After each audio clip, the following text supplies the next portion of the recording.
자, 우리는 계속되는 이제 성전을 세워가는 사람들의 시리즈를 통해서 성전은 궁극적으로 건물을 세우는 것이 아닙니다 하는 것을 정리했습니다.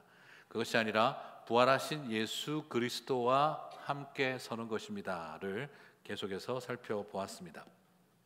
그렇다고 한다면 부활하신 예수님과 함께 한다는 것이 구체적으로는 좀 어떻게 말하면 될까? 조금 추상적인 이야기죠. 그래서 부활하신 예수 그리스도를 붙드는 것이 성전의 완성이라는 건 어떤 것으로 설명할 수 있을까? 저는 오늘 그것을 좀 여러분과 살펴보도록 하겠습니다. 저는 그것이 바로 말씀이신 예수 그리스도시기에 교회가 하나님의 말씀으로 흥왕하고 충만한 것이 교회를 성전을 완성하는 것이다 라고 말씀드리고 싶습니다. 말씀이 흥왕한 것이 성전의 완성입니다. 부활하신 예수 그리스도로 충만한 교회, 그것은 바로 하나님의 말씀으로 충만한 교회를 뜻한다 라고 말할 수 있겠습니다. 저는 우리 교회가 하나님의 말씀으로 더욱 완성되어져 가게 되기를 주님의 이름으로 축복합니다. 사실 이게 그 당시 느헤미야에게 있어서도 쉽지는 않았을 겁니다. 성전 재건을 하는 일이, 이게 성벽 재건을 하는 일이 쉬운 일이 아니었어요. 사실 느헤미야가 이 성벽을 재건하기 위해서는 첫 번째 페르시아의 왕의 의심을 피하고 그의 지지를 받아내어야 하는 굉장한 어려움이 있었습니다. 성전 재건은 종교적인 거지만 성벽 재건은 군사적이고 정치적으로 해석될 위험이 굉장히 크기 때문입니다. 그래서 이미 중단된 공사를 다시 허락을 받기 위해서 느헤미야는 굉장히 힘든 시간을 보냈습니다.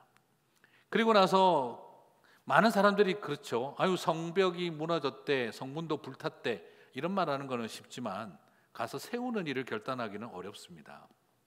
느헤미야는 그것을 뚫고 나갔습니다.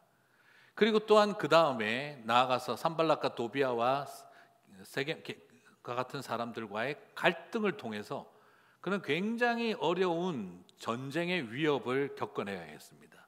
그들의 심리전과 이간질과 중상모략을 계속 견뎌내야 했습니다. 여러분, 내가 성벽을 재건하러 하나님 앞에 이렇게 내려놓고 희생하고 왔는데 이런 일이 기다려? 나 안 해 하기 딱 좋은 상황입니다. 근데 그걸 참고 뚫고 나갔습니다. 그 다음에 기다리고 있었던 일은 흉년이 벌어집니다. 흉년 때문에 너무너무 백성들이 고통스러워합니다. 그런데 거기서 문제가 또 터집니다. 백성들의 리더들이 돈을 가지고 고리대금업을 하고 그리고 힘없는 백성들의 부동산을 탈취하기 시작을 했습니다. 이제는 외부의 적이 문제가 아니라 내부의 적과의 갈등이 일어나게 되어졌죠. 그 심각한 위기를 느헤미야는 또 뚫고 나갔습니다. 어떤 의미에서는 자신에게 가장 돈을 많이 대주고 지원해줘야 할 백성들의 리더들과 갈등을 감수해야 했습니다. 그리고 또한 그에게 가장 심각하고 어려웠던 것은 그 다음이었습니다. 이제 그 다음부터 기다리고 있는 일은 산발락과 도비아와 세겜이 개인적인 암살을 준비하기 시작을 했습니다. 암살 위협을 4번이나 겪어야 했습니다. 그리고 난 다음에는 또 어떤 일이 기다리고 있습니까? 끝이 나지가 않습니다. 그 다음에는 거짓 선지자들이 그들에게 뇌물을 먹고 뇌물을 받아 선지자들이 거짓 예언을 해서 느헤미야를 두려움에 빠지게 만들었습니다. 내가 성전을 재건을 완성하기 위해 성벽 재건하러 왔는데 선지자들이 이런 짓을 해? 내가 하나님을 위해서 앞으로는 더 이상 희생 안 해. 다 때려치워라. 딱 그만두기 좋을 만한 상황이었습니다.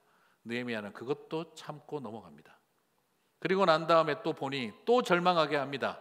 도비아가 이스라엘의 제사장 가문과 사돈 관계를 맺고 그것을 통해 정치적인 압력을 행사하고 이 일로 인하여 제사장 가문과 충돌하게 되는 일이 또 기다리고 있습니다.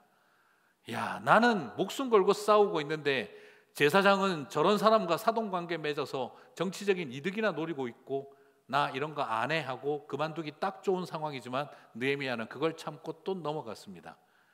전쟁의 위협도 넘기고 선지자가 뇌물 먹고 제사장이 사돈 관계 만들어 정치적 압력을 넣는 그런 현실도 참고 넘어갔습니다.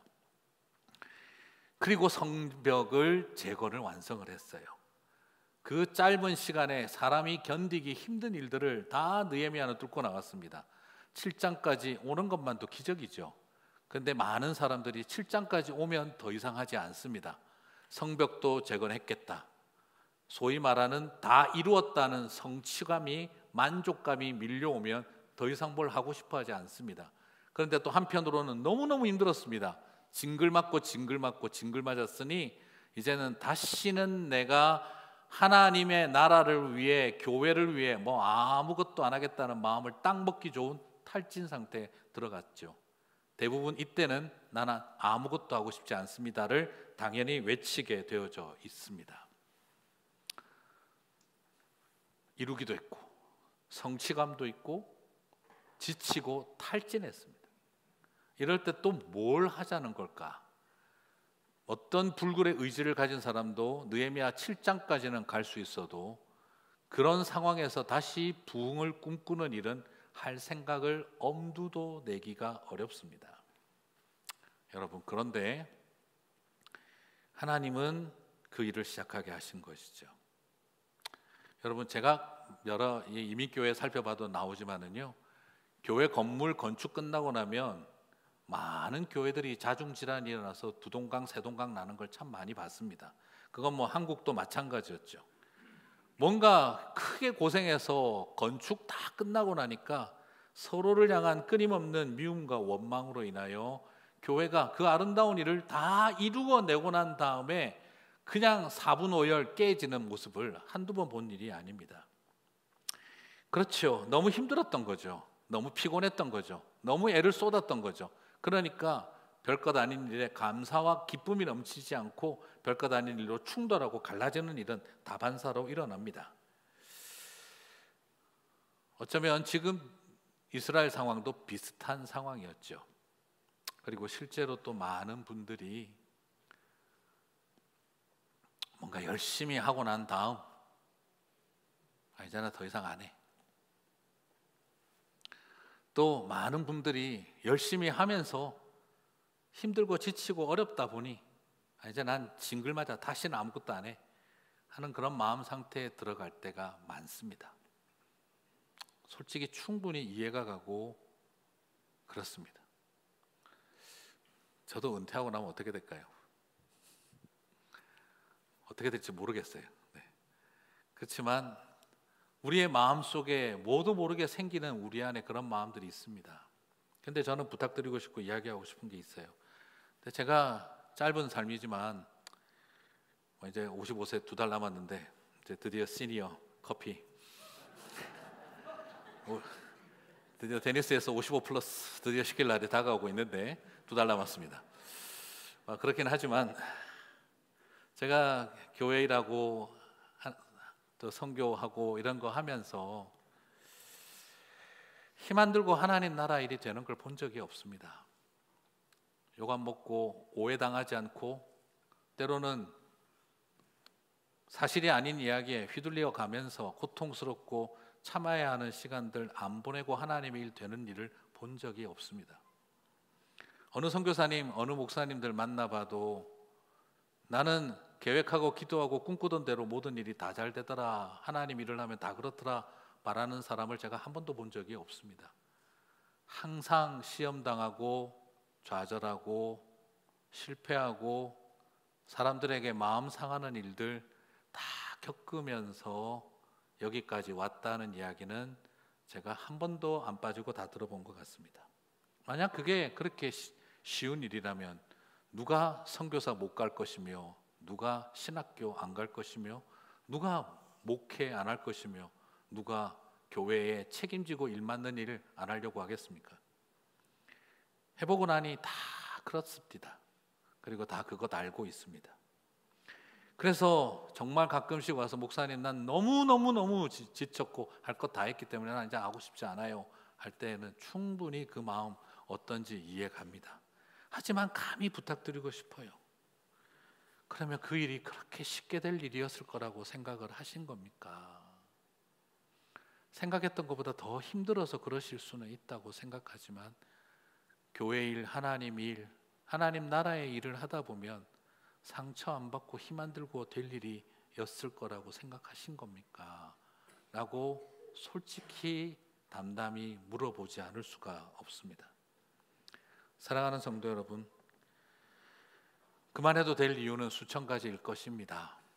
그리고 이제 더 이상 나는 헌신하지 않으련다 하는 마음을 가질 이유들을 찾으라 그러면 우리 중에 어느 누구도 섬길 수 있는 사람은 없을 것입니다. 다 이루었다라고 생각할 때에도 아직 고프다 하는 마음이 있어야 하고, 이젠 지칠 만큼 지쳤다 하는 마음이 들 때에도 아직 저는 갈망합니다 하는 그 갈급함이 저와 여러분 가운데 있게 되시기를 축복합니다.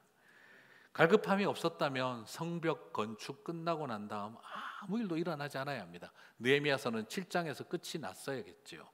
그러나 하나님의 목적은 건물을 완공하는 것이 아니라 다시 하나님의 말씀으로 부흥이 일어나서 하나님의 성벽이 완성되어지는 일을 주님은 꿈꾸고 계셨다고 믿습니다.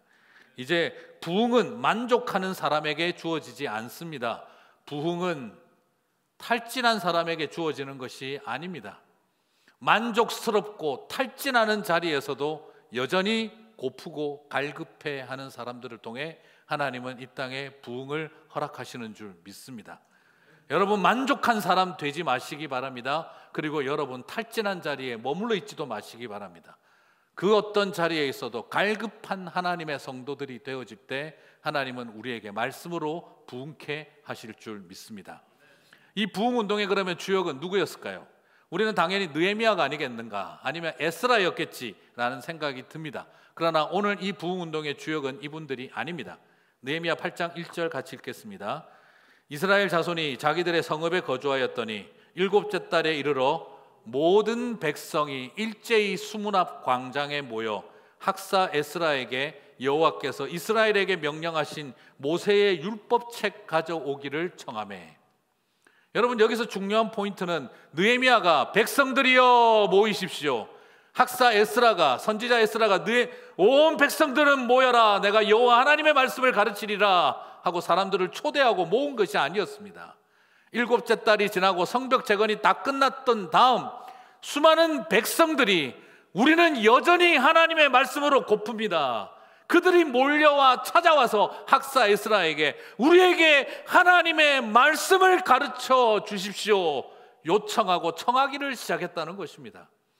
부흥운동의 시작은 위대한 부흥사와 하나님의 말씀을 전하는 사역자에 의하여 시작된 것이 아니라 이름 없이 빛도 없이 살아왔던 무명의 평신도들이 하나님의 말씀을 향한 갈급한 마음으로 학사 에스라여 우리에게 말씀을 가르치소서 그들이 요청하기 시작하며 하나님의 부흥이 시작되어졌다는 것입니다.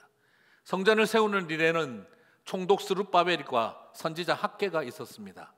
성벽을 재건하는 일에는 총독 느헤미야와 그리고 학사 에스라가 있었습니다.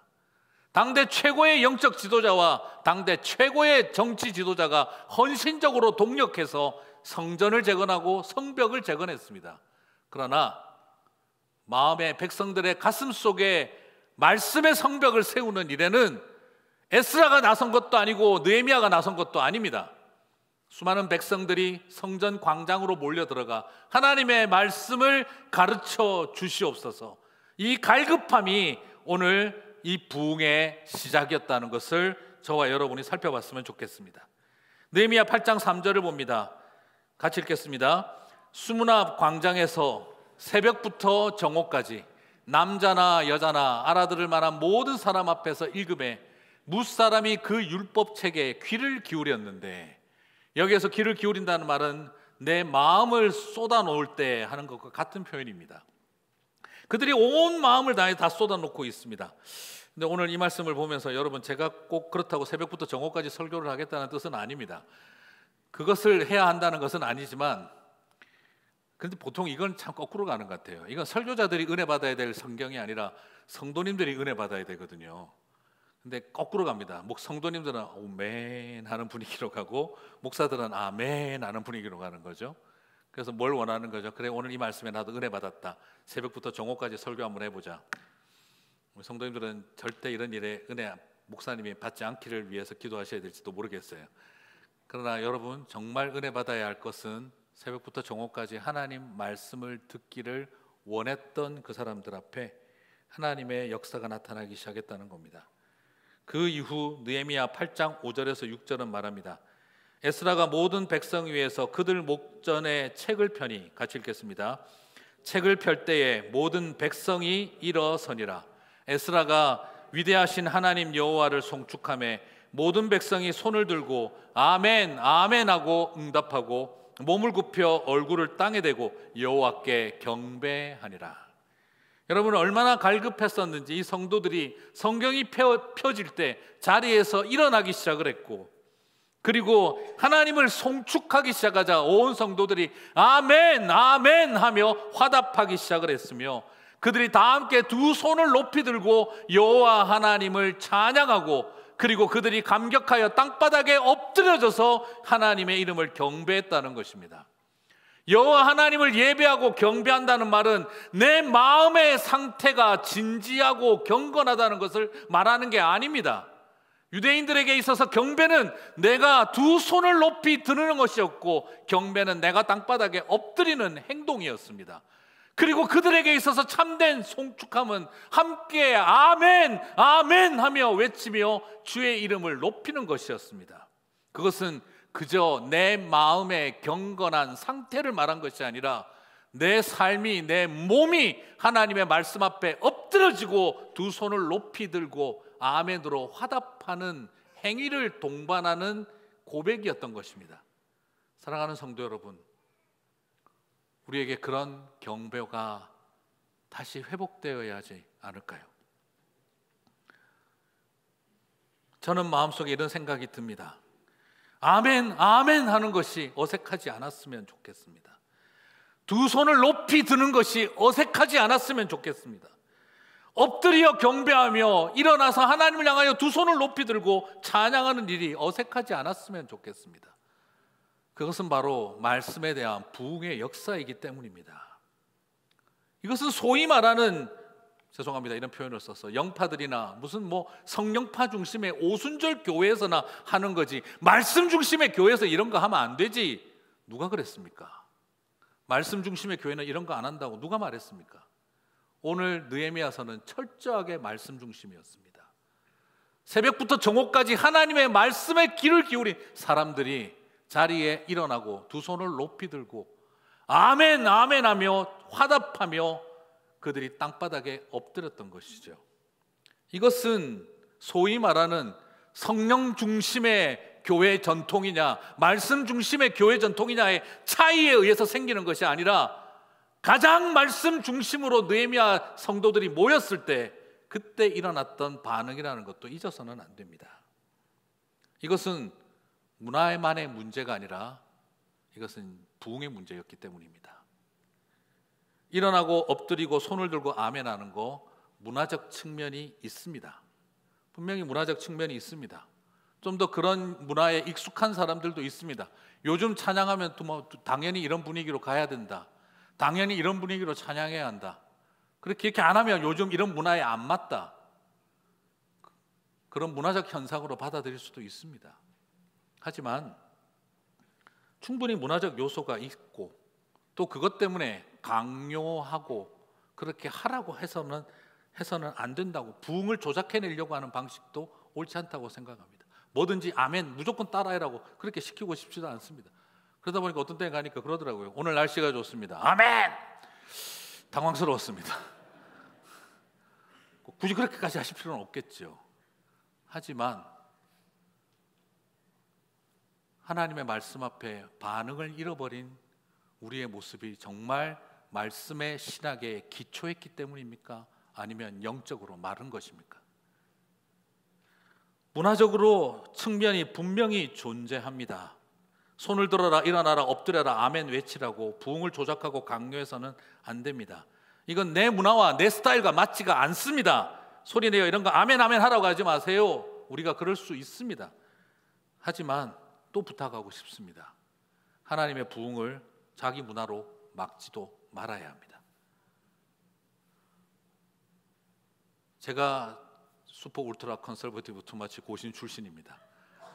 그래서 찬양 모임에 처음 갔을 때 앞에서 은혜 받은 사람이 찬양하다가 그냥 이렇게 뒤를 발을 구르며 폴짝폴짝 뛰면서 찬양을 시작을 하길래 대학 2학년 때 저는 충격받았습니다. 88년도에 뭐 저런, 아니 예배 시간에 우리는 박수만 쳐도 귀신이 역사한다 소리 들을 판인데 아니 지금 이게 뭐야 막 이러고 쳐다보고 있다가 나중에 물어봤어요.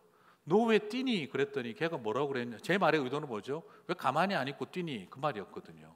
근데 걔가 저보고 그러더라고요. 정말 날 것 같았는데 뛰는 걸로 참았다 그러더라고요. 저와 엄청난 수준 차이를 느꼈습니다. 너는 왜 가만히 안 있고 뛰니? 라고 물어봤더니 얘는 날 것 같은데 참을 수 없어서 그렇지만 뛰는 것으로 참았다고 할 때 이 아이가 가지고 있는 기쁨과 내 안에 있는 기쁨은 뭐가 다를까라는 질문이 마음속에 처음으로 생겼던 시간이기도 했습니다. 저는 그래서 부탁드리고 싶습니다. 우리는 찬양하고 하는 오순절 교회 문화를 가지고 있다. 우리는 찬양할 때 손 들고 아멘하고 기뻐하는 것과 관련 없는 장로교 문화를 가지고 있다. 그 문화가 우리를 주장하지 않게 해야 합니다. 성령께서 내 안에 역사하실 때 그것에 대한 반응은 다른 것입니다. 조금 부담스럽게 질문 드려봅니다. 예전엔 손을 들고 찬양하셨다면 문화적인 것이었습니까? 영적인 것이었습니까? 지금은 손을 들어 올리고 찬양하지 못한다고 하신다면 문화적인 것입니까? 영적인 문제입니까? 예전엔 아멘 잘 했었는데 그때 그 아멘은 문화적인 환경 때문이었습니까? 영적인 문제 때문이었습니까? 지금 소리내어 아멘 하는 일을 하지 않고 계신다면 문화적인 것 때문이십니까? 아니면 영적인 것 때문이십니까?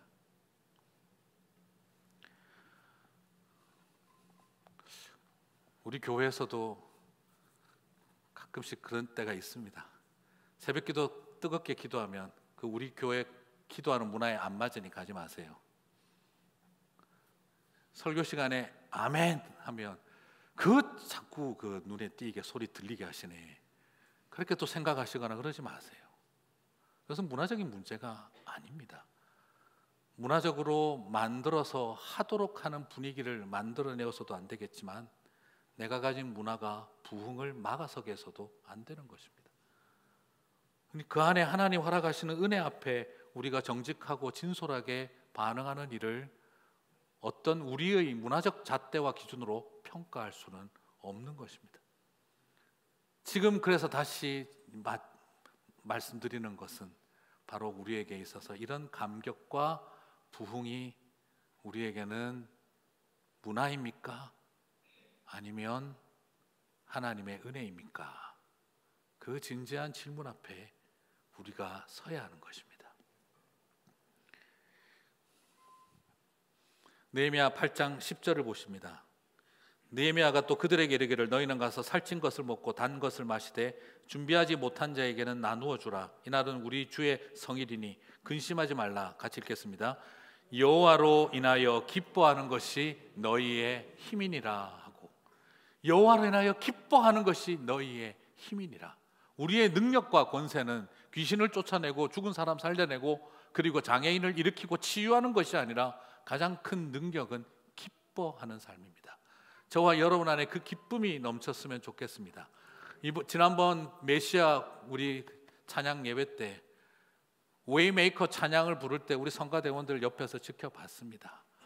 오랜 투병 때문에 몸이 약할 대로 약해진 자매님이 마스크 쓰고 그 옆에 서서 웨이메이커, 미라클 워커 그렇게 그 찬양을 할 때 그냥 두 주먹을 쥐고 발을 구르면서 웨이메이커 찬양하는 모습을 제가 옆에서 봤습니다. 그 눈에 눈물이 흐르며 찬양하는 그 모습을 봤습니다. 저는 그것이 하나님의 은혜라고 믿습니다. 우리가 그걸 잃어버린 것이 슬픈 것이지 그렇게 하는 것이 슬픈 것이 아닙니다. 저는 그 모습 속에 두 팔을 들고 싶고 함께 찬양하기를 원하던 그 아름다운 발구름이 얼마나 감격스러웠는지 말로 설명할 수 없습니다. 그 기쁨이 능력인 줄 믿습니다. 그 기쁨이 권세인 줄 믿습니다. 지금도 이런 영적 부흥은 일어나고 있는가? 저는 일어나고 있다고 믿습니다. 페루에 가서 제가 선교를 4년 동안 계속 매년마다 갔습니다. 1시간 15분, 1시간 30분짜리 강의를 월요일부터 금요일까지 18번, 선교사님도 대단합니다. 징하게 시켰습니다. 저녁 집회 3번, 그리고 개회 예배, 폐예배까지 통역 설교를 아침 새벽부터 밤 9시, 10시까지 나흘 연달아 시켰는데 거의 돌아가시는 줄 알았습니다. 통역으로 강의하는 이 강의에 무슨 역사가 있을까? 저는 기대감도 없었습니다. 솔직히 처음 갔던 날 창세기 강의 부탁받고 갈 때 하도 우리 교회 성도님 한 분이 가자고 해가지고 제가 따라갔습니다. 가면서 할 수 없이 기도 부탁도 아무 얘기도 안 했어요. 제가 아무 기대가 없었으니까 정말 할 수 없이 간다, 그냥 이를 악물고 따라갔어요. 그리고 프로그램 보니까 새벽부터 밤까지, 나중에 가니까 목사님 창세기 강의만 하지 말고 요나서도 해달라 그래가지고 또 거기서 또 추가까지 돼버렸어요. 제가 하면서 돌아가시는 줄 알았습니다. 그런데 문제는 역사가 나타나기 시작하는 거예요. 제가 잘했어요? 아무런 기대감도 없이 억지로 간 저를 통해 뭔 역사가 있겠습니까? 그분들 안에 있는 갈급함이 역사로 나타나기 시작을 했습니다. 둘째 날 지나니까 선교사님이 오셔서 그러더군요. 페루 남자 목사님들도 굉장히 보수적이기 때문에 남들 앞에서 우는 걸 잘 인정을 하려고 하지 않는데, 오늘 지금 남자 테이블마다 지금 전부 다 티슈가 다 떨어졌습니다.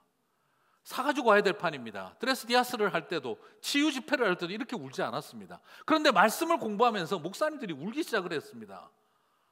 저도 깜짝 놀랐습니다. 아무런 기대감 없이 온 저를 통해 내가 능력 있다가 아닙니다. 그리고 나서 산지 마을에서 1박 2일 동안 버스를 타고 오신 목사님 한 분을 만났습니다. 저한테 그 이야기를 하시더라고요. 저는 우리 마을에서 귀신이란 귀신은 다 쫓아내봤습니다. 우리 마을에서 병 걸린 사람들은 다 고쳐봤습니다. 그런데 귀신 들리면 또 들어오고, 귀신 쫓아내면 또 들어오고, 병 나았다고 해도 또 오고, 결국에는 맨날 교회는 텅텅 비어있고 사람들은 영적으로 말라있고, 귀신만 쫓아내려고 부탁을 하는 이런 교회에 내가 더 어떻게 해야 되나. 온 동네 귀신은 다 쫓아내봤는데, 자신의 마음이 너무너무 참혹해 있다가 말씀 집회가 있다고 해서, 세미나가 있다고 해서 여기까지 가야 되나 말아야 되나 고민하다 이틀 동안 버스를 타고 여기까지 왔습니다.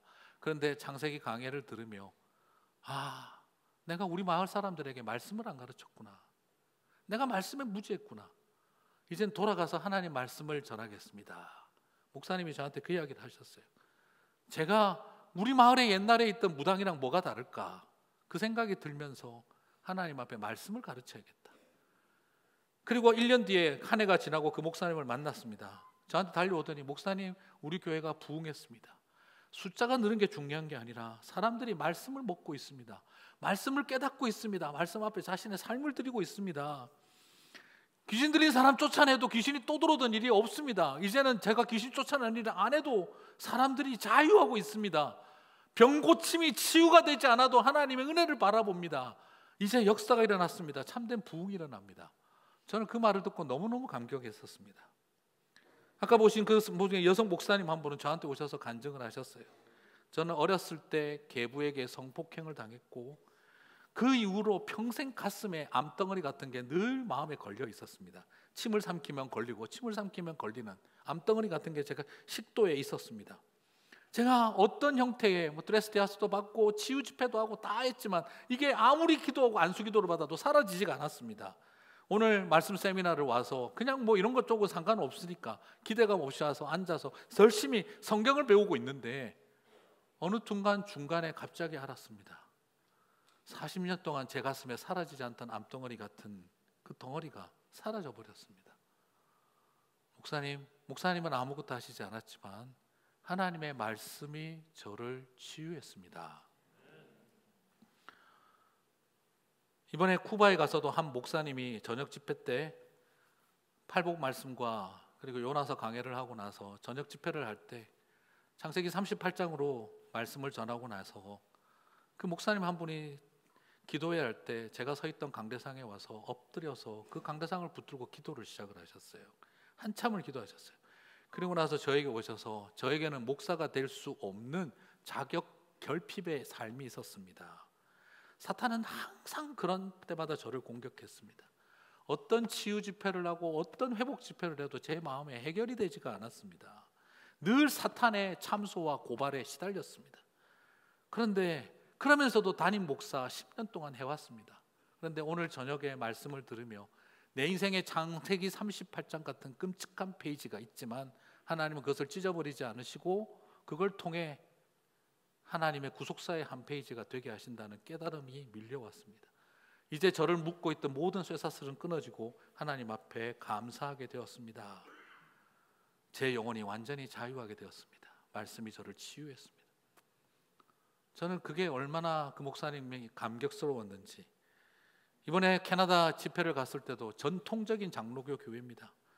거기에서 한 장로님이, 시무장로님이 오시더니 목사님 좀 특별한 은혜를 좀 나누고 싶습니다. 이런 이야기 해도 되나 고민이 되는데 꼭 해야 될 것 같습니다. 저는 사실 허리가, 척추, 이 디스크가 너무 심해서 몸이 도저히 가눌 수 없는 고통에 늘 시달려 왔습니다. 손을 드는 일은 아예 꿈도 꿀 수가 없고 남들 손 들고 찬양하는 일 저는 할 수가 없고 때로는 자리에서 일어나서 예배하자는 것도 일어날 수가 없을 만큼 고통스러운 사람이었습니다. 지난 4년 동안 부흥회를 하지 못하고 팬데믹 때문에 드디어 하는 날 꼭 말씀을 듣고 싶어서 왔습니다. 그리고 앉아서 예배를 드리는 순간, 어느 순간에 제가 두 손을 들고 찬양을 하고 있고 자리에서 일어나도 허리가 아프지가 않았습니다. 약기운 덕택인가 생각도 했는데 그것 때문에 하나님이 나를 만져주셨다는 생각이 들어서 지금 처방받아야만 먹을 수 있었던 진통제, 그냥 일반 진통제가 아니라 그런 아주 강한 진통제를 쓰고 있었는데 진통제 다 끊고 복대도 풀어버리고 오늘 목사님 식사 대접하러 나왔습니다. 하나님 은혜입니다. 저 이런 거 별로 좋아하지도 않고 기대도 안 했는데 이런 일이 일어났습니다. 그래서 오늘 목사님 식사 대접하러 나왔습니다 하시는데 제가 뭐라고 말을 해야 될지, 근데 가실 때 감사하다고 캐나다산 아이스 와인을 주셔서 제가 이걸 어떻게 해야 되나 고민하고 들고 왔는데 문제는 제가 잘 먹지를 못하는데 혹시 원하시는 분 또 오셔가지고 또 달라고 하지 마시고요. 네.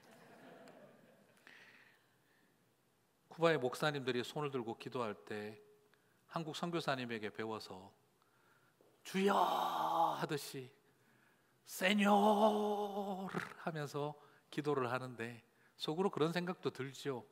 한국적인 문화를 왜 남미에다가 심어줘서 주여 삼창을 시키나. 그런데 그분들이 부르짖는 세뇨르 소리가 제 가슴에 파고 들어오고 심장이 터질 것 같은 감격으로 우리 하나님이 이렇게 들으시지 않을까, 이건 문화가 아니라 영적인 거구나, 굉장히 많은 생각을 제가 할 수가 있었습니다. 한국 교회가 평양 대부흥 때도 이랬습니다. 위대한 선교사가 부흥을 일으키지 않았습니다. 탁월한 위대한 목사가 부흥을 일으키지 않았습니다.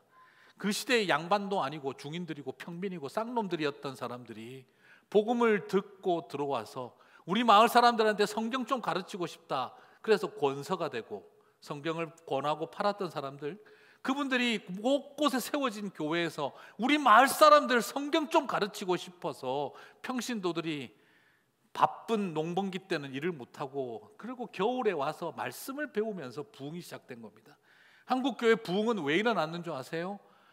찰스 피니, 조나단 에드워드, D.L. 무디, 빌리 그레이엄 같은 그런 탁월한 메신저가 있어서 한국교회는 부흥이 일어난 것이 아니라 우리 마을 사람들 성경 좀 가르치고 싶어서, 우리 마을 사람들에게 하나님 말씀 좀 가르치고 싶어서 교회 마당에 솥 걸어놓고 몇 길을 걸어와서 하나님 말씀을 배우던 무명의 평신도들의 헌신을 통해 한국 땅에 부흥이 일어났다는 것입니다. 만약 그 열정을 우리가 잃어버렸다고 한다면 우리는 부흥을 경험할 수 없을 것입니다. 여러분, 그래서 부탁드리고 싶어요. 우리 교회 성도들에게 말씀을 가르치고 싶어 하나님의 말씀을 배우고자 하는 사람들이 우리 교회 안에 사라지기 시작한다면 우리에겐 부흥은 없습니다. 그러나 우리 소그룹에게, 우리 목장에게, 우리 커피 브레이크에게, 우리 중보기도 여성 사역을 위해서 내가 하나님 말씀을 배우고 싶다는 갈망을 가진 분들이 끊임없이 모인다면 우리 교회에는 부흥이 있을 줄 믿습니다. 커피 브레이크 목장 헌신하시기 바랍니다. 그것을 잃어버린다면 부흥 없는 것입니다. 첫 번째 사진 보여주십시오. 1901년 2월에 평양에서 사경회가 열렸습니다. 일본에는 나라를 빼앗기고 나라님과 정치인들은 무능하여 온 나라를 다 팔아 제꼈을 때 무명의 평신도들이, 쌍놈과 평민들이 하나님, 이 땅이 성서조선이 되게 하옵소서, 말씀 위에 세워진, 성경 위에 세워진 조선이 되게 해주십시오. 그 갈망 하나로 차가운 북풍이 몰아치는 평양의 2월의 거리에 몰려서 그들이 하나님 말씀을 배우고자 했습니다. 그때 하나님은 이 땅에 부흥을 허락하여 주시기 시작을 했던 겁니다. 하얀색 저고리에 무명 저고리 입고 무명 치마 하나 입고 그 평양의 2월의 거리에 서서 교회 마당에 솥 걸어놓고 하나님 말씀 배우려고 했던 무명의 평신도들을 통해 하나님은 이 땅에 부흥을 허락하셨던 것이죠. 한 선교사님이 사진을 남겨놨습니다. 거기에는 여성들의 모습이 나와 있습니다. 보면 얼굴이 연세가 많은 분들도 아니고 애띤 애기 엄마들입니다. 거기에 뭐라고 선교사님이 메모를 남겨놨냐 그러면 그 부흥 사경회에 참여하기 위해서 산 12개를 넘어 133마일을 걸어온 저 부인 권서들과 딸을 보라, 그렇게 적어놨습니다. 하나님의 말씀 하나 배우고 싶어서 산 12개를 넘어 133마일을 걸어온 저 부인들을 보라. 선교사님은 거기에 이렇게 글을 썼습니다. 사람들이 몰려들고 있다. 사람들이 몰려들고 있다. 차가운 북풍이 휘몰아치는 평양의 2월의 거리에 사람들이 몰려들고 있다. 300리가 떨어진 삭주와 창성에서도 대거 참여했다고 한다. 심지어 어떤 이들은 백기를 타고 목포와 무안에서까지 올라왔다고 한다. 저 머리에 쌀을 이고 자기 아이를 등에 업고 나타난 부인들을 보라. 무명 저고리에 등짐지고 추운 날씨를 마다하지 않고 산 12개를 넘어 133마일을 걸어온 저 부인들을 보라. 하나님이 이런 조선 땅에 부흥을 주시지 않는다면 그것이야말로 기적이 아니겠는가. 선교사님들이 써놓은 글이었습니다. 사랑하는 성도 여러분, 이런 조선에 부흥을 주시지 않는다면 그게 기적 아니냐, 선교사님들의 평가였습니다. 여러분, 양반도 아니고 이 세상을 책임져야 할 아무런 의무가 없는 사람들이 하나님 이 조선이 성경 위에 세워진 성경 조선이 되게 하옵소서. 그 소망 하나를 가지고 무명의 평신도들이 엎드렸습니다.